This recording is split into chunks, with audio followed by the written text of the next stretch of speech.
அஜித் குமாரின் மரண சம்பவம் பாத்தீங்கன்னா பெரும் பரபரப்பை ஏற்படுத்தியிருக்கு.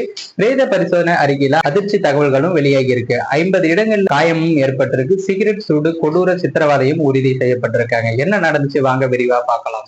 நமது சேனல்ல பாத்தீங்கன்னா தினமும் பல்வேறு விதமான கிரைம் தொடர்பான நியூஸ்களை உடனுக்குடன் பதிவேற்றம் பண்ணிட்டு வரும். நீங்களும் இது போன்ற நியூஸை உடனுக்குடன் தெரிஞ்சுக்கணும்னா மறக்காம நம்ம சேனலை சப்ஸ்கிரைப் பண்ணுங்க. அப்பதான் நம்ம டெய்லியும் கொடுக்கக்கூடிய அப்டேட் உங்களுக்கு உடனுக்குடன் வந்து சேரும்.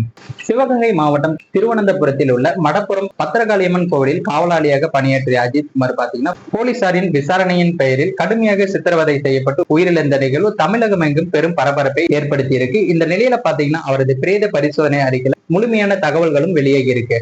தமிழக காவல்துறையின் செயல்முறை மீதான கடும் விமர்சனங்கள் மேலும் அதிகரிச்சே வருகிறது.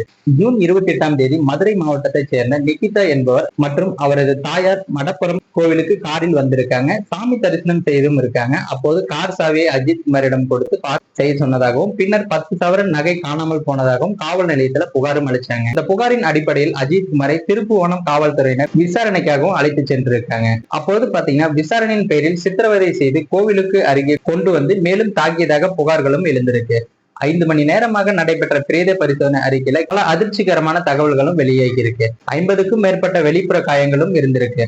வலது மார்பு, பின்புறம், கால், வயிறு, தோள்பட்டை உள்ளிட்ட பகுதிகளில் தசை வரை ஆழமான காயங்களும், வலது வயிற்றில் சி வடிவ காயமும், லத்தி அல்லது மெட்டல் ஸ்டிக்கால் தாக்கப்பட்டதுக்கான தடயமும் கண்டுபிடிச்சிருக்காங்க.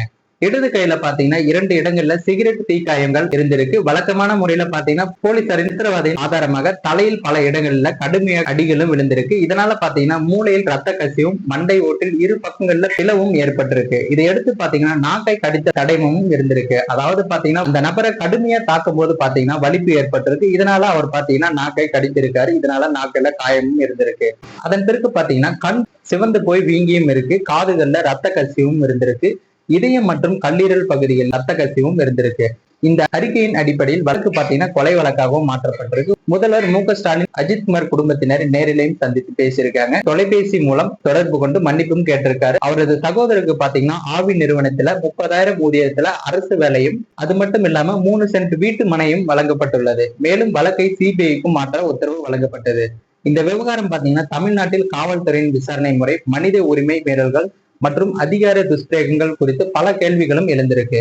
ஒரு காவலாளி விசாரணை என்ற பெயரில் இத்தனை முறைக்கு உட்படுத்தப்பட்டு உயிரிழப்பு நேரிடுவது என்பது அரசு இயந்திரத்தின் மேலான கண்காணிப்பு பற்றிய தேவையும் மிகவும் அவசியமாகி உள்ளது. அஜித் குமாரின் மரணம் சீர்திருத்தங்கள் தேவைப்படுகின்றன என்பதற்கான கடும் எச்சரிக்கை மணி அரசும் மக்களுக்கு மனித உரிமை அமைப்புகளுக்கும் இதை தவிர்க்க முடியாத கேள்வியாகவும் எடுத்துக்கொண்டு காவல்துறையை பொறுப்புடன் மாற்ற வேண்டும் என்ற தேவையும் இப்போது எழுந்துள்ளது. சிபிஐ விசாரணை வெளிவரும் வரை உண்மை மறைக்கப்படக்கூடாது என மக்களும் வலியுறுத்தி வராங்க. இப்ப பாத்தீங்கன்னா காவல்துறை தரப்பிலே பாத்தீங்கன்னா அதிகமாக குற்றங்கள் நடந்துட்டு இருக்கு.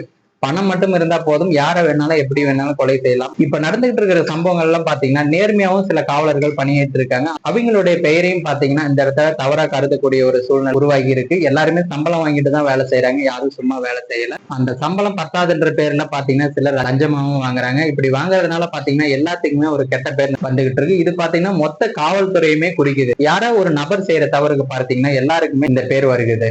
சோ மேலும் வரும் விசாரணையில பல உண்மைகளும் வெளிச்சத்திற்கு வரும். அதுவரை நம்ம காத்திருப்போம். மேலும் இது போன்ற வீடியோக்களை உடனுக்குடன் காண மறக்காம நமது சேனலை சப்ஸ்கிரைப் பண்ணுங்க. மேலும் நம்ம போடக்கூடிய வீடியோ பிடிச்சிருந்தா மற்றவங்களுக்கும் ஷேர் பண்ணுங்க.